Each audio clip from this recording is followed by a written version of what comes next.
अस्सलाम वालेकुम। आमिर मकसूद बसरा अज दी एक होर पंजाबी कहानी दे नाल। अज दी कहानी च दो बंदे कराची दी मार्केट दे विच बैठे होंदे ने।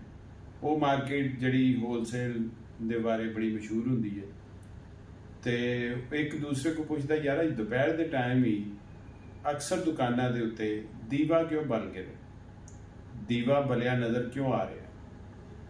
वो उन्होंने कहता है कि भाई तू आया पंजाब चो, नवा आया, मैं तेन समझाना जड़ा भी कारोबार डिफाल्ट होने लगे या उन घाटे चल जाए, उन्होंने नुकसान हो जाए तो वो अपना एक दीवा बाल के अपनी दुकान दे बनेरे ते रख देंदा।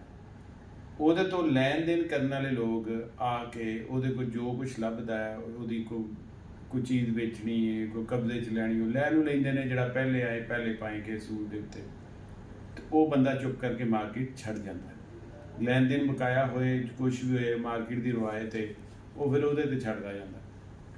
ਤੇ ਉਹ ਕਹਿੰਦਾ ਇੰਨੇ ਦੀਵੇ, ਕਹਿੰਦਾ ਪਹਿਲਾਂ ਹੁੰਦਾ ਸੀ ਕਿ ਇੱਕ ਦੀਵਾ ਬਲਦਾ ਸੀ ਤੇ ਲੋਕੀ ਭੱਜ ਕੇ ਮਾਰਕੀਟ 'ਚ ਵੜਦੇ ਸੀ, ਹਵਾ ਫੈਲ ਜਾਂਦੀ ਸੀ, ਸੱਜੇ ਖੱਬੇ ਖਬਰਾਂ ਪਹੁੰਚ ਜਾਂਦੀਆਂ ਸੀ।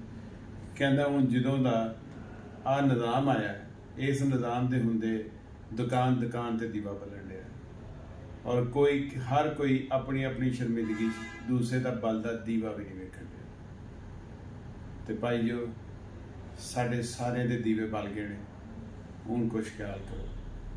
ये वाला आर्टिकल आपने देखा, ये नेवी ब्लू जो मैंने लास्ट आर्टिकल आप लोगों को दिखाया था ब्लैक रेड कंट्रास्ट के साथ खूबसूरत बैंड डबल बैंड के फैशन के साथ, ये उसी का दूसरा कलर है और 4500 में आपको maqsood.pk पर मिलेगा।